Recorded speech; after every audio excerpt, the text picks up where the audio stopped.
میرا تعلق آزاد کشمیر سے ہے. وہاں پہ مقبوضہ کشمیر میں جو بسیں والے بہن بھائی ہیں، مظالم جو بھارت وہاں پہ ڈال رہا ہے، اس کے متعلق وہاں پہ اسٹرائکس بھی ہوتی ہیں، یہ سارا سلسلہ کار ہوتا ہے. مسئلہ کشمیر کو آپ کس نظر سے دیکھتے ہیں؟ نمبر 1. نمبر 2، آپ کے نزدیک اس کا سلوشن کیا ہے؟ سلوشن جی میرے نزدیک پولیٹیکل ہے جی. گوریلا وار کوئی حل نہیں ہے اس کا. وہ آپ نے کر کے بھی دیکھ لی. اسلام میں تو گوریلا وار کی اجازت ہی نہیں. سورۃ الانفال میں واضح ہے، جس قوم سے تمہارا معاہدہ ہے نا، ان سے تم جنگ نہیں کر سکتے جب تک کہ اعلانیہ عہد توڑ نہ دو. اور اسی کانٹیکسٹ میں ترمذی ابو داؤد میں حدیث ہے کہ حضرت معاویہ کے دور میں رومن امپائر کے ساتھ مسلمانوں کا ایک ایگریمنٹ تھا. اس ایگریمنٹ کی جب آخری دن آیا تو حضرت معاویہ نے بارڈر پہ فوج لگا دی کہ آج غروب آفتاب کے بعد یہ ایکسپائر ہو جائے گا، ہم ان پہ حملہ کر کے ان سے علاقہ چھین لیں گے.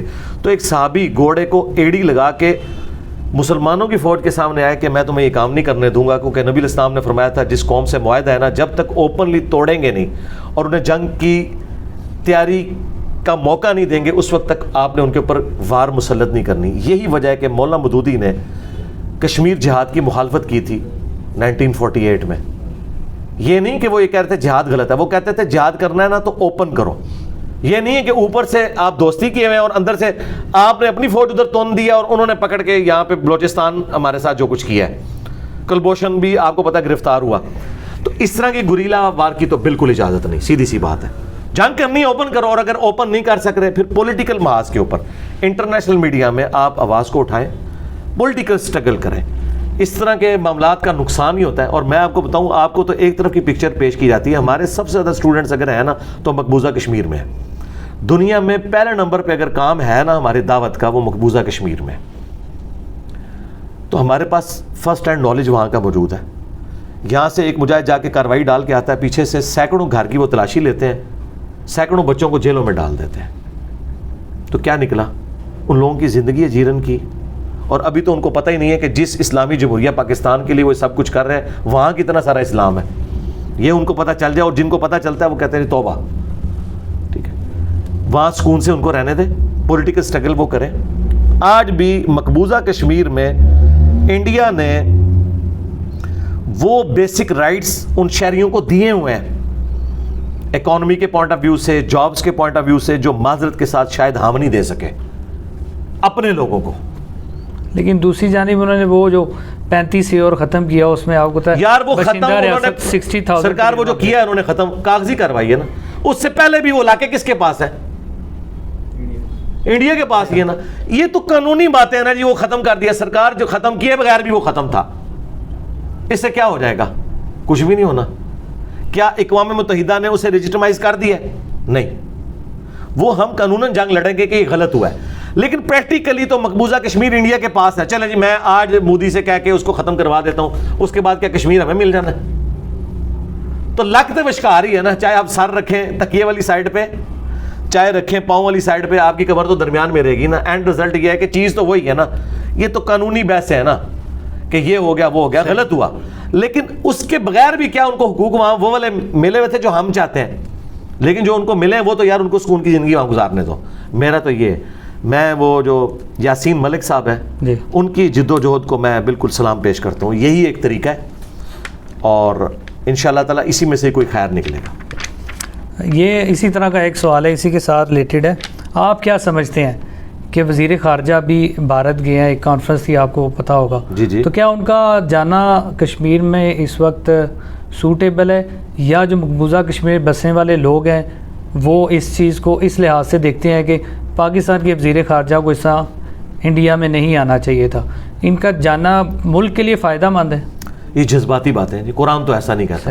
قرآن تو یہ کہتا ہے کہ اگر آپ کا کسی قوم کے ساتھ معاہدہ ہے اور اس کافر قبیلے نے مسلمانوں کو قتل کر دیا ہے تو آپ ان کے ساتھ معاہدہ نہیں توڑیں گے.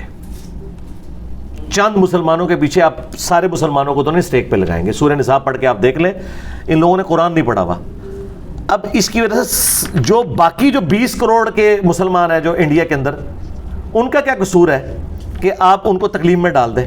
پھر اگلی بات، یہاں تو وہ لوگ بڑی جذباتی باتیں کرتے ہیں کہ جی وہاں وزیر خارجہ گئے ہیں اور ہمارے وزیر خارجہ مقبوضہ کشمیر کیوں نہیں گئے. مجھے بتائیں اگر انڈیا کا وزیر خارجہ پاکستان آئے، ہم اسے بلوچستانیوں کے جو لبریشن فرنٹ ہے ان سے ملانے کے لیے لے کے جائیں گے؟ بتائیں. تو جذباتی باتیں چھوڑیں. اچھا, انڈیا کے کسی فوجی کی ویڈیو لیک ہوتی ہے کہ وہ کہتا ہے کہ جناب ہمیں کھانا ٹھیک نہیں مل رہا, یہاں لوگ مذاق اڑاتے ہیں, اور اگر انڈین فوج اس کو فارغ کر دے, کہتے ہیں زیادتی ہوئی ہے. آپ کا کوئی فوجی یہ حرکت کرے اور انڈیا میں ویڈیو چلے, آپ نہیں اپنے فوجی کو فارغ کریں گے؟ یار خدا کے لیے اپنے آپ کو وہاں رکھ کے دیکھیں. خوابوں کی دنیا سے باہر نکلے ہیں, پڑھے لکھے لوگ بنے یار, خدا کے لیے. اس لیے میں کہتا ہوں تھوڑی سائنس کی تعلیم حاصل کریں, کچھ تھوڑا سا آپ مورل ویلیوز سیکھ لیں, ایتھکس کو ایز اے سبجیکٹ پڑھ کے دیکھیں, تاکہ آپ کو پتہ چلے کہ دنیا میں اس طرح نارمز نہیں ہوتے ہیں, یہ جذباتی باتیں ہیں کی جو ہو گیا. یہی وہ چیز ہے جس نے اسلام کو بدنام کیا ہے. آج جو غیرت کے نام کے اوپر قتل کرتے ہیں ہمارے قبائلی علاقوں میں لوگ, تو وہ بھی یہی کہتے ہیں جی ساڑی کڑی نس گئی. تو کیا اسلام نے کسی لڑکی کے بھاگ جانے کے اوپر یہ سزا رکھی ہے کہ اسے قتل کر کے اس کی زندگی اسے چھین لو؟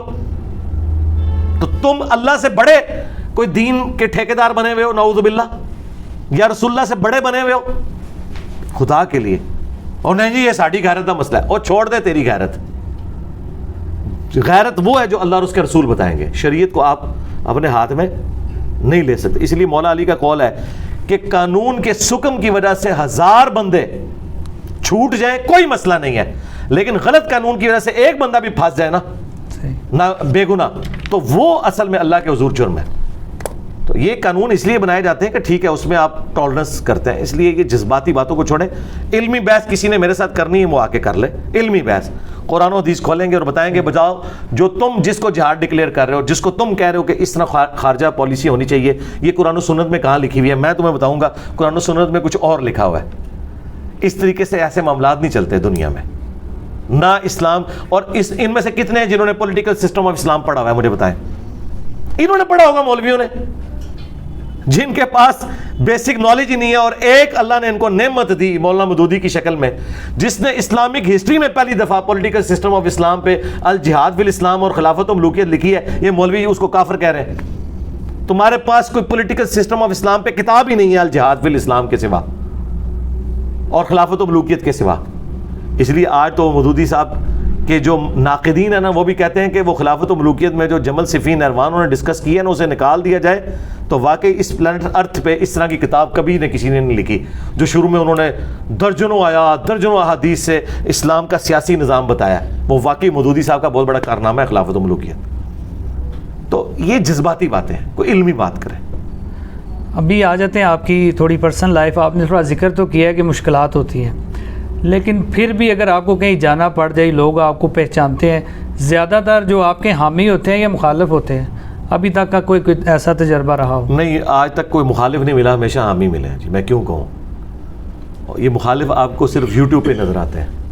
عام عوام تو محبت کرتی ہے نا, اللہ کا شکر ہے, تو چاہنے والے ملے ہیں. آج تک کوئی مخالف نہیں ملا. اللہ خریداری کرتے ہیں مارکیٹ میں جا کے؟ ہاں جی, خریداری بھی کرتا ہوں میں, دوسرے شہروں میں بھی جاتا ہوں, انڈکلیئرڈ جاتا ہوں.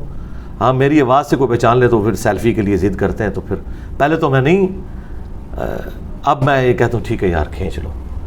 تو اللہ کا شکر ہے مخالف کبھی کوئی نہیں ملا, اور اگر مخالف بھی کوئی ملے تو وہ بھی تصویر میرے ساتھ ضرور کھنچواتا ہے. ہاں یہ یار یہ یوٹیوب اور سوشل باہر جس طرح آپ کو پتہ ہے نا, کراچی کے باہر کے لوگ سمجھتے ہیں کراچی میں ہر گھر میں کوئی نہ کوئی قتل ہو رہا ہے. کراچی کے لوگ آتے ہیں وہ کہتے ہیں یار ہم بھی آپ کی طرح میڈیا سنتے ہیں, ہم تو سکون سے رہ رہے ہیں. اچھا یورپ امریکہ میں لوگ جب پاکستان کے حالات دیکھتے ہیں تو وہ سمجھتے ہیں کہ ہر گلی میں ادھر کوئی غازی علم الدین ہے, کوئی ممتاز قادری ہے, اور پتہ نہیں لوگ قتل. کوئی ایسا ہے مجھے بتائیں؟ وہ یہ سوشل میڈیا پہ گلے پھاڑنے کی وجہ سے نا لوگ یہ سمجھتے ہیں کہ پتہ نہیں کیا ہو گیا ہے. ایسا کچھ بھی نہیں ہوتا میرے بھائی.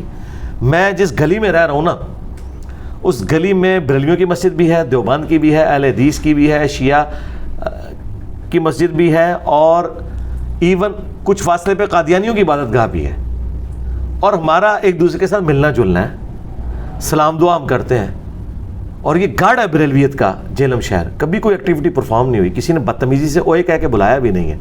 ہاں یہ ضرور ہے کہ کوئی زیادہ غصہ کھاتا ہے, میں سلام کرتا ہوں جواب نہیں دیتا, لیکن یہ نہیں ہوا کہ کبھی نے کسی نے بدتمیزی بھی کی. ایسا ہوتا نہیں ہے یار, ہماری سوشل ویلیوز کوئی ایسی ٹوٹ نہیں گئی ہے. ہاں سوشل میڈیا پہ تو بہت کچھ ہو رہا ہے, وہ سوشل میڈیا کی حد تک ہے, پریکٹیکلی ویسے نہیں. جیسے سوشل میڈیا پہ آپ کو ہر بندہ جو ہے نا وہ نظر آئے گا کو بہت بڑا افلاطون بنتے ہوئے اور فوج کے خلاف باتیں کرتے ہوئے, لیکن پریکٹیکل لائف میں کیا لوگ فوج کو گالیاں دے رہے ہوتے ہیں؟ نہیں, فوجیوں کی گاڑی گزرتی ہے لوگ سروٹی مار رہے ہوتے ہیں نا. تو یہ ایک ایویں تھیوریٹیکل چیز ہے, پریکٹیکلی